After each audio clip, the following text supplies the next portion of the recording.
Okay, hands up if you've ever stumbled over the question, so what do you do? Yeah, you know what I'm saying.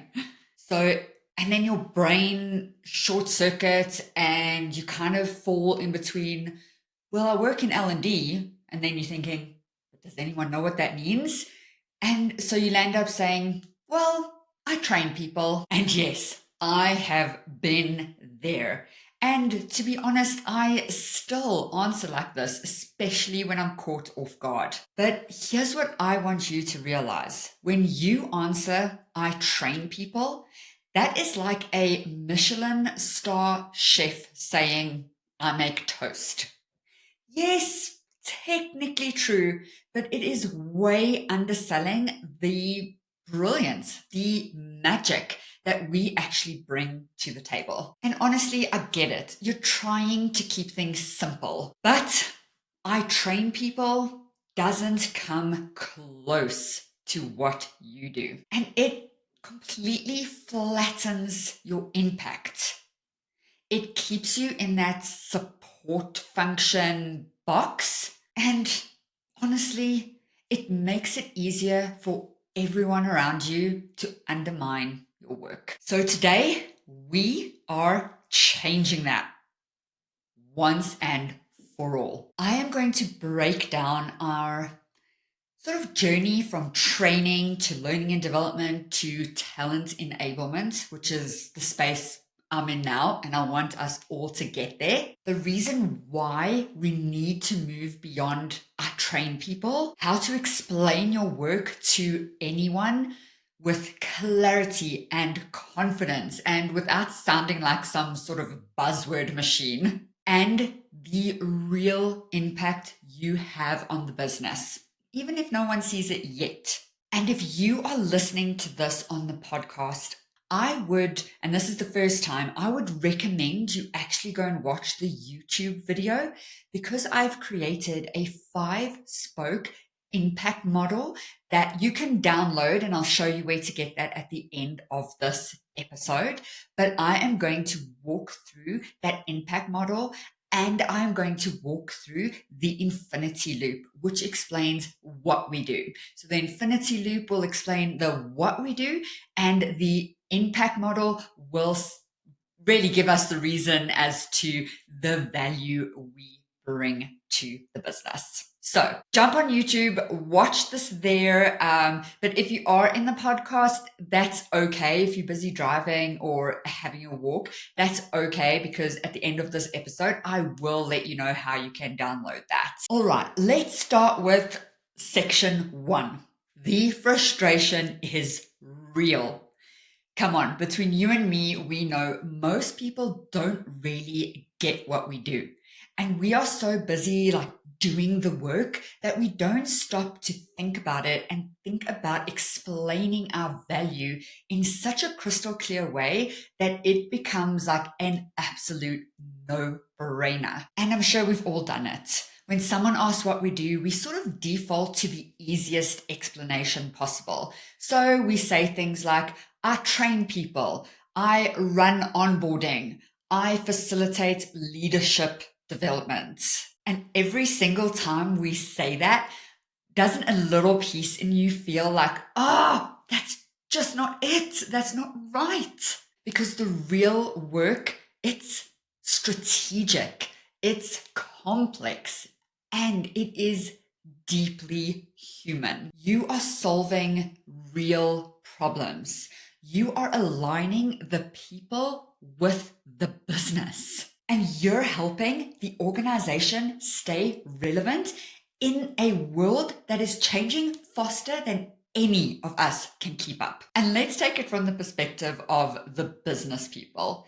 They often introduce you like, hey, this is Sarah. She does our training. No, Sarah is the reason why your people don't quit. Sarah is the reason why your new employees ramp up faster. Sarah is the reason your leaders lead better. And Sarah is the reason why your strategy doesn't fall flat on its face. But until we manage to explain our value in a way that everyone gets it, we will continuously be overlooked. We'll be cut from budgets, left out of conversations, and that is not acceptable anymore. All right, moving into the next section. I want to cover the evolution from training to learning and development to this new wave of talent enablement. Our profession, it's evolved a lot. It actually started off round about World War II, during the Industrial Revolution, so after World War II, when there were factory workers and people needed to know what they're doing. Then it kind of evolved from this like very tick box training to, okay, people need to know things, so let's teach them things. We ran a session, we built a deck, we ticked the box, done. And that worked for a while. And that's very much where models that we're still currently using today were born. It was this time from like the 1950s through to the 1980s where a lot of the models were born. And in fact, many of learning and development professionals still use these models today. Oh, that is just one of my pet peeves. We are using models for a world that just does not exist anymore. But let me not get on my soapbox right now. Let's just say that we live in a world where work is messy, work is complex, it is cross-functional. And so we realized ticking the box is not going to work anymore. So we shifted into this learning and development space. We started thinking long-term, building pathways, launching LMSs. We talked about learning culture, digital transformation, and behavior change. So we got strategic.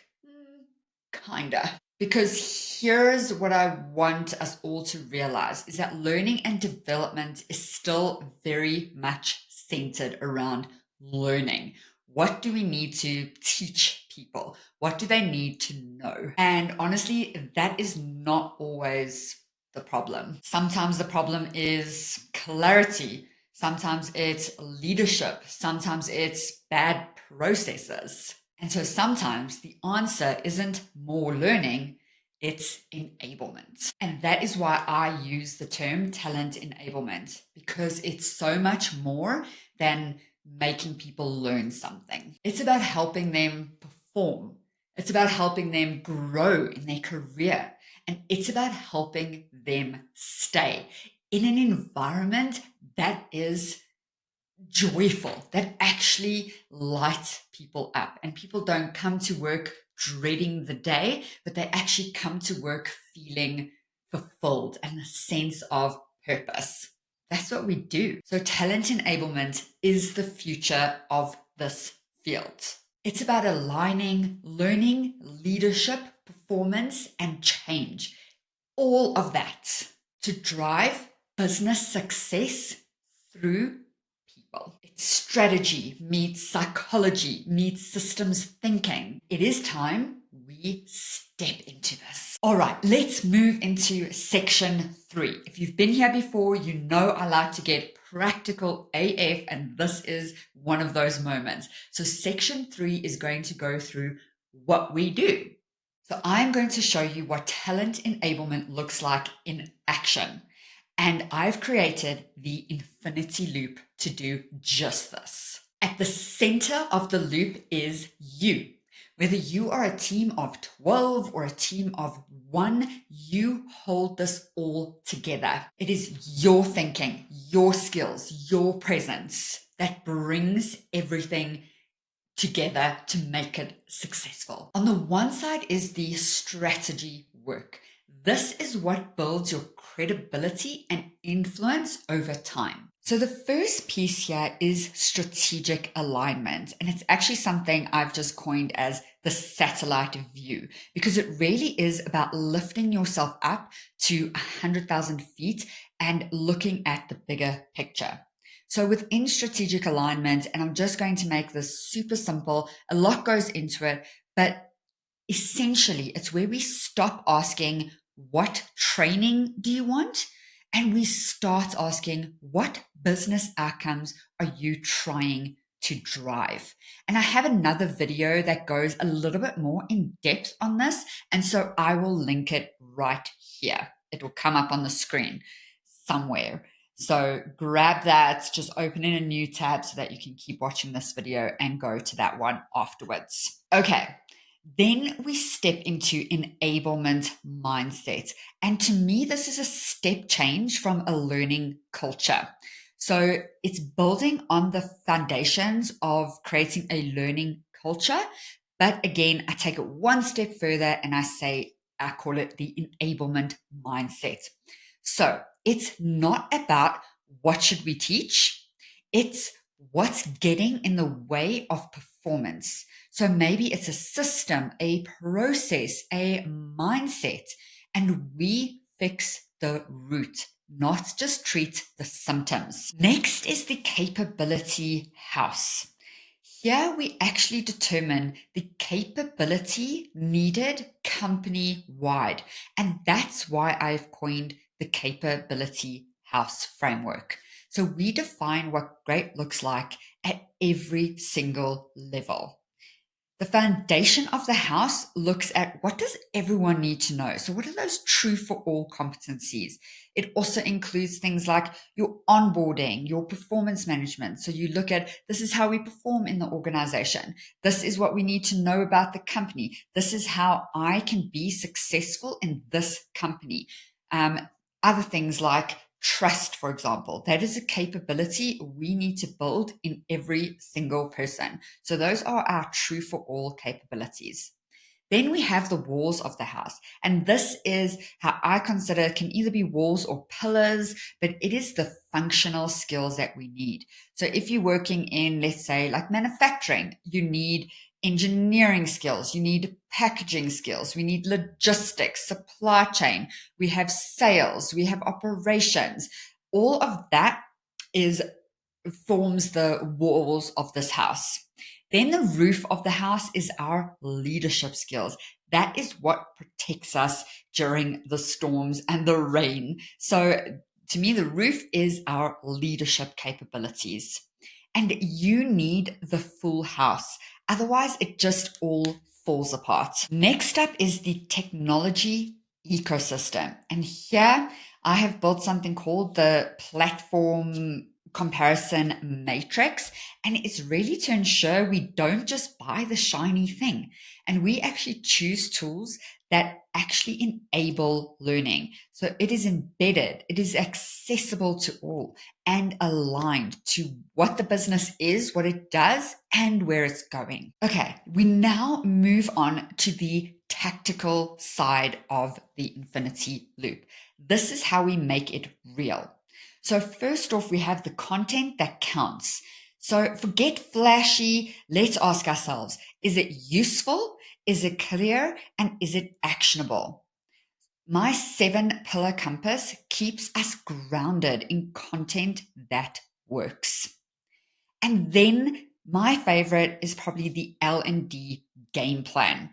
This is a modern framework that I created that actually works today. So I call it like a today equipped framework.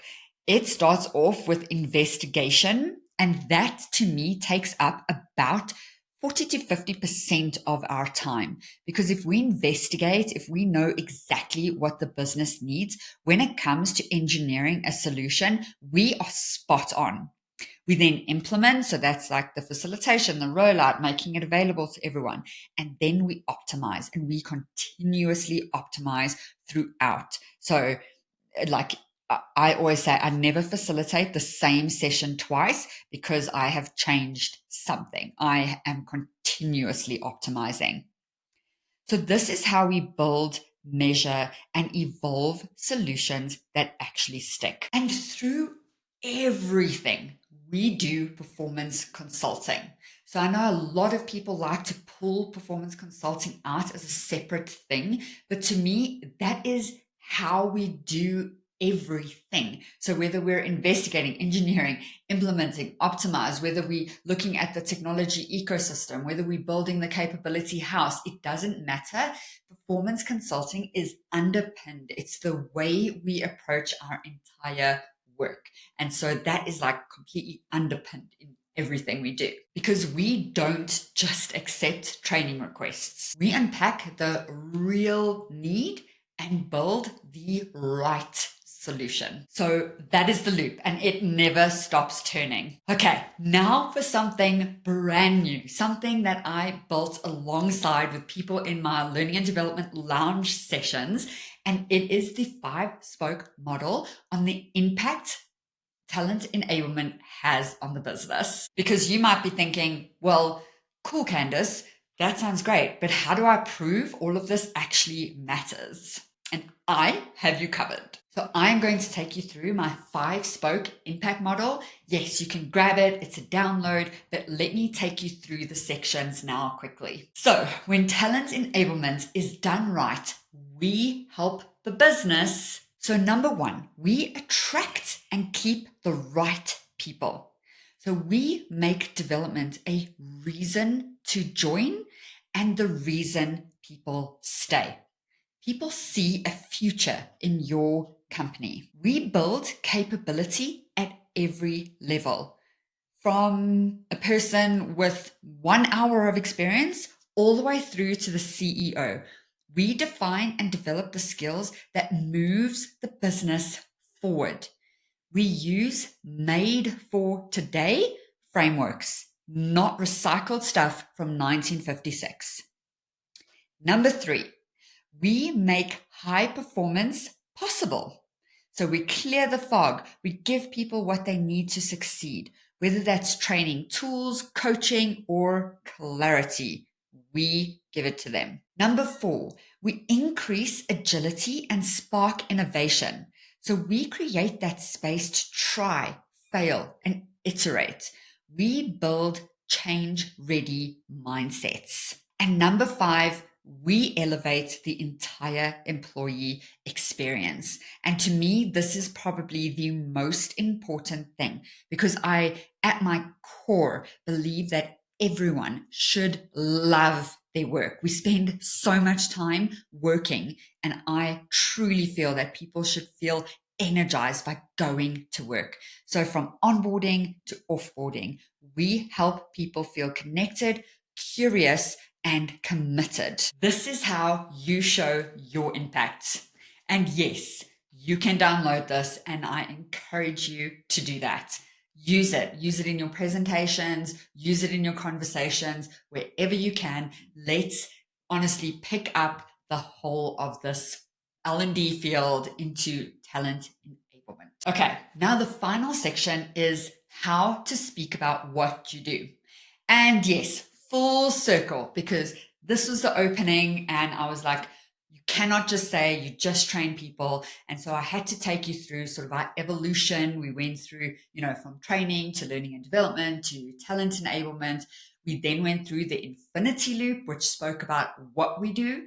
And then we went through the 5-spoke model to say the impact we have on the business. So now let's get super practical, and I'm going to leave you with some one-liners to introduce yourself the next time someone says, hey, so what do you do? Move away from, I build training programs, to, I design solutions that help people do their best work. Move away from, I create learning content, to, I help people build the skills they need to succeed. And move away from, I train people, to, I work in talent enablement. I grow people so the business can grow too. My work helps you keep your best people, build critical capability, and make sure your team can actually deliver on your strategy. No fluff, no jargon, just truth. Own that. If this video shifted something in you, if just one sentence resonated with you, then I've got something for you. As I have alluded to, you can download the infinity loop and the 5-spoke impact model right here The link is in the description. And if you are listening to this in your car or on a walk, you can visit www.talentdevelopmentnerds.com/impact. And please use them. Use them in your meetings. Add them to your presentation. Hey, print them out and wave them around the next time someone asks you, hey, can you just create a quick training course? And when you are really ready to step into the space, when you are ready to step away from support function and into the strategic partner that you are, then come and check out the Talent Development Academy. It's where we go from order taker to leader, from stuck to strategic. And yes, where you will build the confidence, community, and skill set to step into your value and change your career. All of the links are below. And there's just no other way to say this. We're friends now. I'll see you in the next one.